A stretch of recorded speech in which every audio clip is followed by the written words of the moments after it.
Eu quero ler com você um texto do Evangelho de Lucas, Lucas capítulo 9, verso 23 e 24. Lucas capítulo 9, 23 e 24. E hoje pela manhã nós falávamos sobre, uma vez que estamos na estação da luta, uma vez que estamos, e a gente dividiu essa nossa campanha em 4 estações. A primeira estação é a estação da fé, onde nós enfatizamos a necessidade de conhecermos a Deus, de nos relacionarmos com Ele. E ao passo que você conhece a Deus, se relaciona com Ele, você então consegue plenamente confiar nele. E nós estamos caminhando até a última estação, que é a estação da celebração, onde quando nós encerrarmos essa campanha Somos Um, nós vamos olhar para trás, perceber os milagres de Deus e vamos, como diz a palavra de Deus no Salmo 126, no verso 3, poder declarar que grandes coisas fez o Senhor por nós, por isso estamos alegres. Mas sabe, entre a primeira e a última estação, existem 2 estações pelas quais nós vamos passar. Uma é a da luta, é a que nós estamos agora. E a próxima, a da conquista, da ocupação da terra. E nessa estação da luta é imperativo que eu e você saibamos contra que e contra quem estamos lutando, para que sejamos bem-sucedidos nos embates. E hoje pela manhã dizia que o meu maior adversário, o seu maior adversário não está do lado de fora. O meu maior adversário, o seu maior adversário não são as circunstâncias à nossa volta, não é esse mundo louco no qual vivemos. O maior adversário que eu e você temos não é outra pessoa, a não ser eu e você. Eu e você somos os maiores obstáculos para que nós sejamos tudo aquilo que Deus quer que sejamos.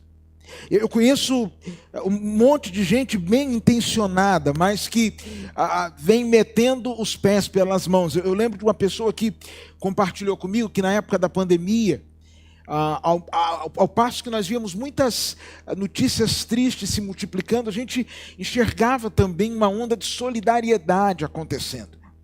E às vezes tinha aquele horário que todo mundo se reunia para bater palma para médico, para os enfermeiros, para coveiro, e por aí vai. E uma pessoa amiga disse que no prédio que ela morava, eles fizeram um acordo. Às 8 horas da noite, todos iriam para a janela e iriam cantar aquele que ficou conhecido como hino oficial da pandemia, Porque Ele Vive. Só iam cantar o coro. Porque Ele vive, posso crer no amanhã, porque Ele vive, temor não há, mas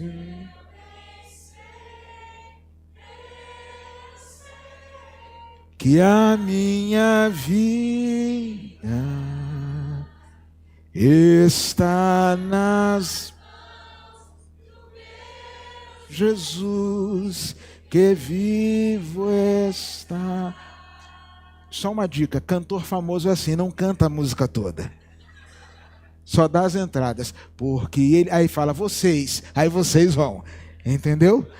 Então siga-me para mais dicas sobre como ser bem-sucedido na carreira musical. Mas ela falou que todo mundo no prédio fizeram a cópia das letras, e quando deu 7h30, ela já estava agoniada, num pé e no outro, no pé e no outro, no pé e no outro. Quando deu 7:55, ela foi para a janela. 8 horas, ela não vê ninguém, mas compromisso é compromisso. E ela começa então a cantar, na verdade a berrar. Porque Ele vive, posso crer. E berra, e canta, e balança as mãos, até que alguém toca na campainha e fala assim: fulana, você está no lado errado do prédio. Está todo mundo na frente, você está cantando nos fundos. Ela estava no prédio que tinha que estar, cantando a música que devia cantar, mas na posição errada. E sabe, irmãos, às vezes nós estamos na trilha certa, mas no sentido errado. Talvez hoje nós estejamos vivendo uma explosão do movimento gospel, um crescimento do cristianismo ou do evangelicalismo como nunca antes vimos na história da nossa nação. Mas eu tenho muito medo que esse crescimento, na verdade, seja um inchaço e que nós estejamos no prédio certo, mas no sentido errado, olhando para o lado errado. E para que nós possamos olhar para o lado certo, algumas coisas nós precisamos aprender e aprender com o Senhor Jesus.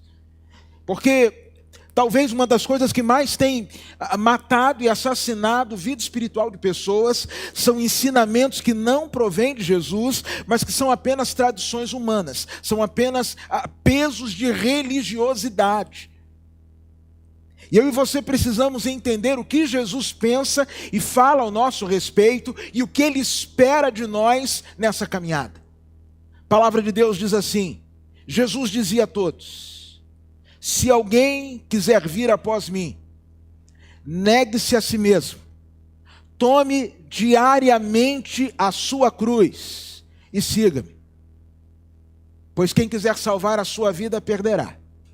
Mas quem perder a própria vida por minha causa, a salvará. Senhor Deus, eu quero mais uma vez te agradecer pela tua palavra. E quero te pedir que o Senhor fale conosco neste tempo em nome de Jesus. Amém. Talvez a chave da vida cristã esteja no final desse verso 24. Quando Jesus diz assim: quem perder a própria vida por minha causa.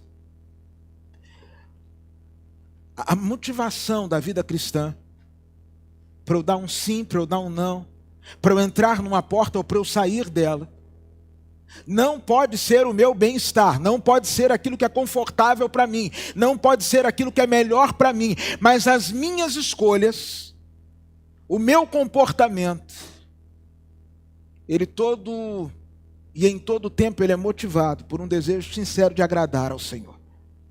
Jesus disse: olha, aquele que perder a sua vida por minha causa, aquele cujas ações sejam as mais significativas ou as mais singulares, se elas forem por minha causa, essa pessoa está fazendo a coisa certa. Algum tempo atrás eu ouvia uma parábola. Não é uma parábola bíblica, tá? Não está na Bíblia, não adianta você passar a noite procurando que você não vai encontrar. Mas uma escritora, salvo engano, inglesa, escreve uma parábola que Jesus estava caminhando com os discípulos.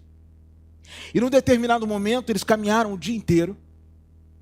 E aí, Jesus vira para os discípulos e diz assim: gente, cada um aí pega uma pedra. Aí João foi e pegou uma pedra desse tamanho. Judas, outra pedra grande. Cada um pegando uma pedra maior, querendo impressionar o mestre. E aí, cada um pegou uma pedrinha pequena. E Pedro pegou uma pedra desse tamanho para impressionar o mestre. Caminhando, Pedro caminhando, suando. E os outros ali com a pedrinha na mão. E depois de caminharem 1 hora, Jesus vira para os discípulos e diz assim: agora pega essa pedra e joga dentro do lago. E aí jogaram dentro do lago. Atravessam o lago, chegam do outro lado. Jesus fala: agora cada um pega uma pedra de novo. Aí Pedro falou assim: agora eu vou pegar uma pedra pequena. Pegou uma desse tamanho. Judas pegou uma maior. João uma grandona. E Pedro aqui, né? Só com a pedrinha jogando uma mão para a outra. Assim, esses caras vão se dar mal. Estão achando que fizeram o grande negócio. Quem vai se dar mal daqui a pouco sou eu, porque eu sou desastrado. Deixa eu botar isso aqui. E aí, depois deles andarem 1 hora, Pedro rindo, e volto a dizer, não é uma história bíblica, tá? Pedro rindo, eles se assentam em uma mesa. Jesus fala assim: cada um coloque a sua pedra sobre a mesa. E Jesus ora e as pedras se transformam em pão. E aí Pedro vira para Jesus e fala assim: mestre, com todo respeito, Mas quando era para jogar a pedra fora, eu me arrebentei. Eu peguei a maior. Quando era para se alimentar, ou para me alimentar, eu peguei uma pedrinha que parece aquele pãozinho da ceia. Não deu para nada. Dá para o senhor me explicar a lógica disso? E diz essa escritora que Jesus vira para Pedro, diz assim: Pedro, você me obedeceu por mim ou por você? Às vezes, irmãos, nós estamos fazendo a coisa certa, mas não pelo Senhor. Estamos fazendo a coisa certa por nós. E a chave da vida cristã é estar disposto a perder a sua vida por causa dele. E como é que funciona esse perder a vida? No versículo anterior ele explicou. Veja o que diz a Bíblia, no verso de número 23. Se alguém quer vir após mim, é importante entendermos que no original, aqui não é uma condicional. Esse se pode ser traduzido por uma vez que. Uma vez que você quer me seguir, uma vez que você quer caminhar comigo, você precisa fazer 3 coisas. Primeiro, negar-se a si mesmo. Depois, tomar a sua cruz. E só então você pode me seguir. É como se ele estivesse dizendo assim: gente, para me seguir não é bagunça não. Tem pré-requisito. Quantas meninas aqui estão sem namorado? Levanta a mão, por favor. Gente, só vai arrumar namorado quem levantar a mão.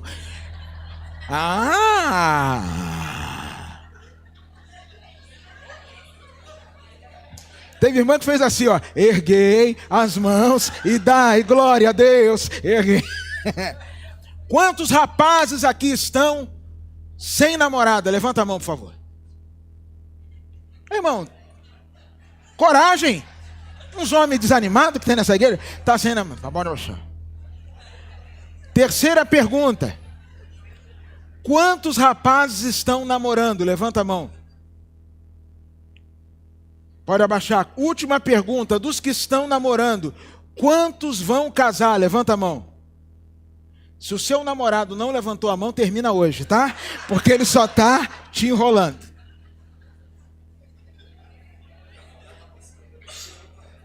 Na mesma hora, o irmãozinho fez assim, ó. Não só as mãos, como os pés. Mas deixa eu dizer uma coisa para você. Você não aceitaria, moça, você não aceitaria, rapaz, um relacionamento que acontecesse de qualquer jeito, aceitaria? Você aceitaria namorar com uma pessoa que dissesse assim: olha, eu vou namorar com você, mas não é só com você. Não tem esse lance de exclusividade. É um relacionamento aberto. Nós vamos compartilhar.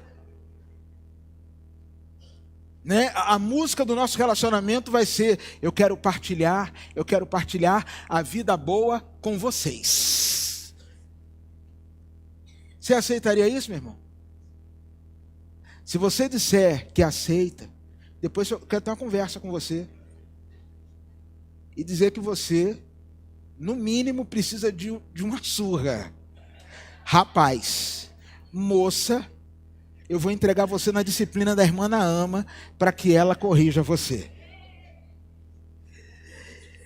Ninguém aceita relacionamento de qualquer jeito. Eu contrato você para trabalhar para mim, ou trabalhar numa empresa que eu tenha, e diga assim: como é que vai ser o pagamento, pastor? Não, você vai trabalhando e depois a gente vê como vai ser. Bem, se a gente não aceita nenhum relacionamento de qualquer jeito, por que Deus aceitaria que o nosso relacionamento com Ele fosse de qualquer jeito? Ele estabelece princípios. E Ele diz assim: já que você quer me seguir, e aqui ele vai falar sobre um relacionamento discipular. E discípulo no contexto bíblico não era simplesmente alguém que aprendia, não era um aluno que recebia um conceito para passar numa prova. Não era aquele aluno chato, e quem aqui é professor ou quem já foi, sabe que uma das perguntas mais irritantes que o aluno faz é: professor, vai cair na prova? Eu fui professor durante 4 anos. E às vezes me perguntavam: o que vai cair na prova, professor? Eu dizia: lágrimas. Ser discípulo nos tempos bíblicos era muito mais do que essa relação de troca de conteúdo. Na verdade, o aluno, ele não ouvia o mestre, ele convivia com o mestre. Ele andava tão grudado ao mestre que alguns estudiosos vão dizer que era comum ser dito do discípulo que a poeira dos pés do mestre, nas estradas poeirentas de então, encobriam o seu aluno. Então Jesus falou assim: olha, se você quiser ter um relacionamento comigo, não há qualquer tipo de relacionamento. Eu não estou te chamando para você ter um relacionamento onde você tenha conteúdos a meu respeito, onde você saiba fatos a respeito da minha vida. Eu estou chamando você para uma caminhada, para coisa séria, não é brincadeira. Eu não estou chamando você para a gente ficar. É namoro visando casamento, ou melhor, já é casamento. Eu estou chamando você para a gente construir uma história. Porque se não for para construir uma história, nem vem. Se não sabe brincar, nem desce para o play. E se você quer construir essa história comigo, entenda 3 coisas. Primeiro, você vai ter que negar a você mesmo. Irmãos, coisa difícil é a gente negar o nosso próprio erro. Eu fui professor de inglês durante 4 ou 5 anos, e algo que me chama a atenção na língua inglesa, e nós somos profundamente influenciados pela cultura do império, admita você ou não, queira você ou não, do ponto de vista político, ideológico, na vestimenta, na alimentação, na tecnologia, nós somos profundamente influenciados pela cultura norte-americana. E a cultura e a gramática norte-americana tem algo que pode ser que exista em outra gramática, mas que eu desconheço, mas que sempre me chamou a atenção. Nunca se escreve a palavra eu em inglês em letra minúscula. O I sempre é maiúsculo. Eu acho que esse I sempre em letras capitais significa alguma coisa para além de uma regra ortográfica. Eu não tenho nenhuma base de pesquisa para fazer essa afirmação. É apenas uma impressão. É apenas uma impressão da extrema valorização do ego, do self, da personalidade. Irmãos, nós temos muita dificuldade em não sermos o primeiro. A gente briga por besteira.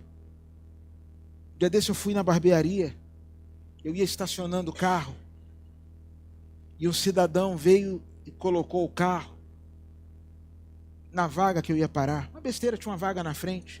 Dentro do carro me deu uma raiva tão grande, eu comecei a... Porque pastor é outro patamar. Eu comecei a recitar salmos, hinos, cânticos espirituais. Eu não sei o que são esses pecados que os irmãos cometem. E aí quando eu entrei na barbearia, o cara entrou também. E aí vinha ele, o filhinho e a esposa. Aí ele falou assim: moço, me perdoe por eu ter ficado na sua vaga. Cara grandão. Mas se eu quisesse, se eu pudesse, se eu fosse do ramo, até dava para encarar. Mas eu olhei o filho dele do lado e falei assim: vou dar uma moral para esse moleque. Falei assim: eu que tenho que pedir perdão para você. Vê se era dia de eu estar na rua uma hora dessa. Rapaz, o senhor que me perdoa. Um homem desse tamanho, se irrita comigo, eu estou morto. Aí o filho assim, ó. Aí a mulher nele: Alê. Isso aí, espero que eles não estejam vendo pela internet. Mas sabe, nós temos dificuldade em qualquer atitude em que nós não sejamos os primeiros colocados. E o chamamento para a vida cristã é você, em não poucos momentos, fazer aquela pergunta: no meu lugar, o que faria Jesus? E em não poucos momentos, responder para você mesmo a seguinte pergunta: isso que eu estou fazendo, eu estou exaltando o meu ego, exaltando o meu eu, ou estou negando o meu eu? Eu aprendi alguns anos atrás, irmãos, que aquilo que é meu por direito, algum tempo atrás, perdão, aquilo que é meu por direito não pode ser maior do que aquilo que é meu por responsabilidade. Deixa eu exemplificar para você. Hoje à tarde eu cheguei em casa. Tirei um cochilo gostoso, irmãos. Que eu acho que se Érica não me chamasse, eu estaria nesse cochilinho até agora. Eu estou cansado. Estava cansado. Eu tinha ou não tinha o direito de estar dormindo? Sim ou não? Se você pode, eu sou mais feio que você em quê? Mas aquilo que é meu por direito não é maior do que aquilo que é meu por responsabilidade. Eu tenho uma responsabilidade de estar aqui. E deixa eu lhe dizer uma coisa. O fato de você ter razão não dá a você o direito de abraçar um determinado comportamento ou de abraçar uma ação. Você pode ter razão. Você pode sentar aqui comigo e explicar 1000 motivos pelos quais você vai trair a sua esposa. Minha mulher é isso, minha mulher é aquilo, minha mulher é aquilo outro, minha mulher não sei o que lá, minha mulher não sei o que, e minha mulher não sei o que. Cara, no final eu vou dizer assim: rapaz, que mulher ruim é tu, hein? Você tem razão nas suas reclamações, mas a sua razão não te dá o direito de traí-la. Você pode dizer assim: meu marido, pastor, aqui não é um marido, aqui não é um encosto. Pensa numa bucha, é aquele homem, uma esponja. Desde que eu me uni a ele, a minha vida só foi andando para trás. É a unção do caranguejo que ele tem, puxa tudo para trás.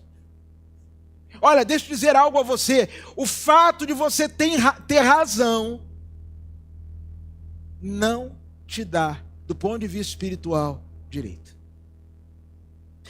O chamamento cristão é abrir mão da sua razão, abrir mão do seu direito e entender que aquilo que é seu por direito não pode ser maior do que aquilo que é seu por responsabilidade. Porque entenda você ou não, acredite você ou não, queira você ou não, uma vez que você decidiu seguir a Jesus, você tem que negar o seu eu. Você tem que negar o seu eu. Depois ele fala uma outra coisa: tome a sua cruz diariamente. Irmãos, a cruz era um tema tão desagradável que se você estivesse na casa de um cidadão romano, num jantar, e usasse a expressão crucificação, é igual você falar de nojo, de situações nojentas na mesa. Era um assunto repugnante. Cruz era símbolo de morte. E existem momentos, irmãos, Paulo vai falar sobre isso, que você está debaixo da graça e não debaixo da lei. Você tem que se considerar morto para o pecado e vivo para Deus. Isso é tomar a sua cruz. Pastor, eu não resisto. É mais forte que eu. Bem, a Bíblia diz que uma das características do fruto do Espírito é domínio próprio. E às vezes a gente fala sobre isso, por exemplo, a gente tem aquela classificação de pecados que a gente gosta de falar. E geralmente os pecados que a gente gosta de malhar são os pecados sexuais, como se só existisse isso. O cristianismo tem 2 problemas históricos com sexo. O primeiro é porque a figura central no cristianismo, depois de Cristo, está ligada à exaltação da Virgem. E o segundo é que nós somos muito influenciados por Agostinho. Agostinho dizia que quando o casal tinha relação sexual, o Espírito Santo saía do quarto. Se você parar para pensar, nós temos uma visão de sexo marcada por sujidade. Eu vou fazer você pecar agora, me perdoe. Mas na nossa cultura, todos os palavrões nacionais são ligados ao sexo. Já pensou nisso? Está pensando agora? Então, esse que você pensou aí, tem conotação sexual. Esse também, que o senhor pensou. O que a senhora pensou agora também tem. Palavrão nacional, todos eles são ligados ao sexo. Aí tem gente pensando assim, engraçado, não sei o quê. Tá. Em nome de Jesus, purifica essa mente agora, papai. Então a gente acha que o pecado é só sexual. Mas, irmão, gula é pecado. Eu hoje estava tomando um café, antes de vir para a igreja, com uma broa, um bolo de milho, bolo de fubá, perdão. E a minha digníssima fez. É o maior espetáculo. Aí eu estava tomando cafezinho com bolo. E eu falei assim, Érica, você pode não acreditar, mas se deixar, eu como esse bolo inteiro sozinha. Ela falou, não acredito. Você sabe o que tem nesse bolo? Aí começou. Aí tem coisa que estraga. Aí tem uma xícara de açúcar, 2 de farinha de não sei o quê, não sei quantos ovos, não sei quanto de leite. Eu falei, eu não estou interessado nisso não. O que eu estou dizendo para você é que se eu sentar ali na frente daquela televisão, estiver assistindo um jogo, uma garrafinha de café, esse quando for, é lá e lô, é igual no dominó, pá, pá. Aí eu vou dizer assim, mas eu não consigo resistir. Irmão, isso é gula. E gula é pecado. E o seu corpo é templo do Espírito Santo. E o apóstolo Paulo disse que aquele que destruiu o templo será destruído. Profissionais da saúde aqui presentes, quantos problemas nós enfrentamos nos dias de hoje que são derivados de descuidos com a alimentação? Empresários, líderes em empresas, quantos funcionários estão hoje em benefício, estão saindo? Quanta gente encurtando a vida. Mas eu não consigo. Deixa eu falar um negócio para os irmãos aqui. Eu sempre disse que eu não resisto a um pudim. A Naama me deu um pudim um dia desse. Irmãos, vou fazer um pedido aqui. Por enquanto, ninguém fica triste comigo, não. Mas nos próximos 3 meses, ninguém me dê doce. Me ajuda nesse negócio aí. Amém? Não, não é para... Não, se você já fez, pode trazer. Mas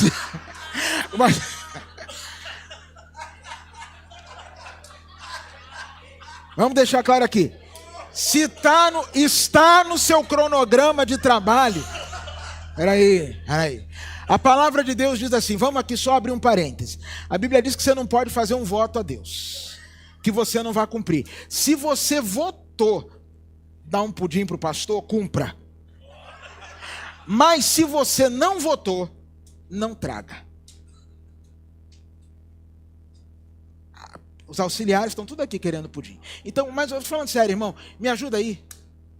Me ajuda, não traz gordice para mim, não. Me ajuda. Ajuda o anjo da igreja. O ministério de adoração vai ajudar. E aí, irmãos, eu sempre falei assim, eu não resisto a um pudim. Até que um dia eu estava lendo a Bíblia e disse que o fruto do Espírito, uma das características dele é domínio próprio. Se você começa a beber e não consegue parar,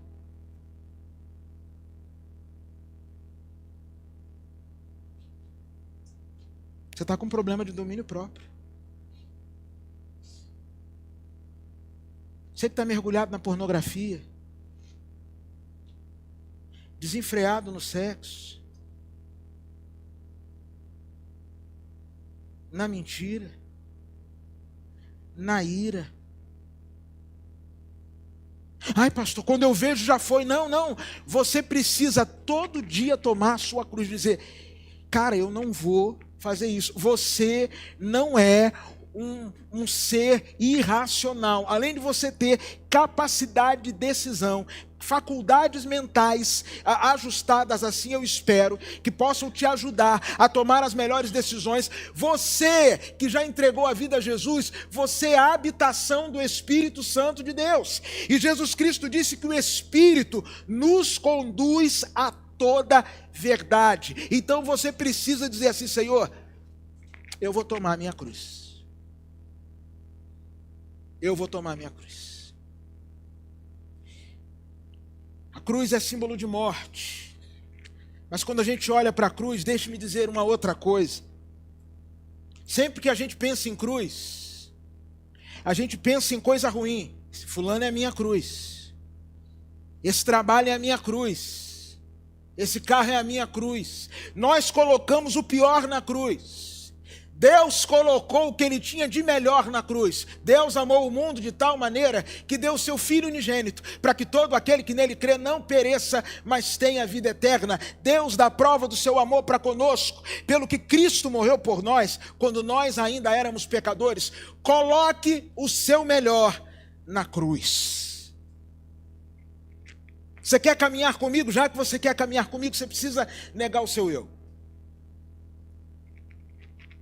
Já falei aqui algo que aprendi na adolescência, que as duas vogais na língua portuguesa que estão na palavra Deus e Jesus são o é e o eu. O eu precisa estar escondido em Deus, o eu precisa estar escondido em Jesus. O eu fora de Deus, o eu fora de Jesus só faz besteira. Toma a sua cruz. E aí Jesus fala: e aí você pode me seguir. Porque qualquer que quiser salvar a sua vida vai perder. Mas qualquer que por amor de mim perder a sua vida, vai ganhá-la. Foi Jim Elliot, um jovem missionário que foi martirizado no Peru por uma tribo canibal, a tribo dos Aucas. Ele dizia: não é tolo aquele que abre mão do que não pode reter, para ganhar o que não pode perder. Não é tolo quem abre mão do que não pode reter, para ganhar o que não pode perder. Existem muitas coisas que nós tentamos reter, e elas escapam como que por entre os nossos dedos. Abra mão do que você não pode reter, para que você experimente aquilo que você não pode perder. Eu concluo dizendo algo para você.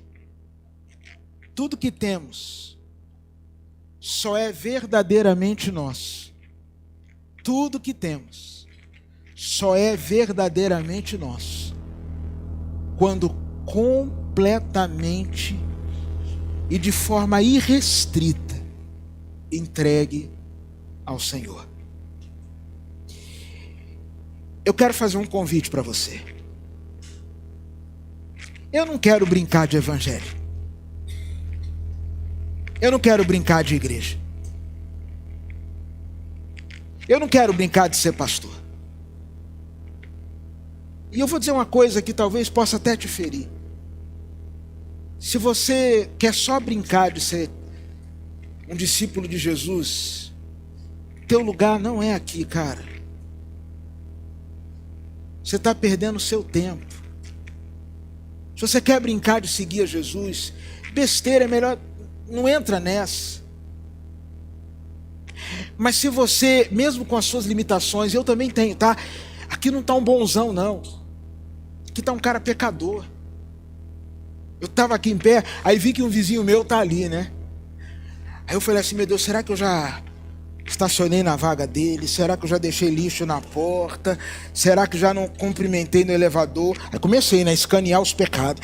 Será que ele mora no 7º andar? Não, não mora no 7º andar. Falei: uxa, ainda bem que sempre que eu encontro com ele, eu falo: oi vizinho, oi vizinho. Eu falei: ainda bem, Jesus. Tô limpo contigo, né, vizinha? Vizinho. Ô vizinho, tô limpo com você? Beleza. Hã? Aí, ouviu aí, igreja? Limpíssimo. Fazer o quê, né? O cara é o 10 e a faixa. Mas sabe, irmão, aqui não está um super-herói, não. Irmãos, eu sou vacilão. Eu sou pecador. Eu erro. O bem que eu quero fazer eu não faço, o que eu não quero está diante de mim. Mas eu quero seguir a Jesus apesar das minhas imperfeições.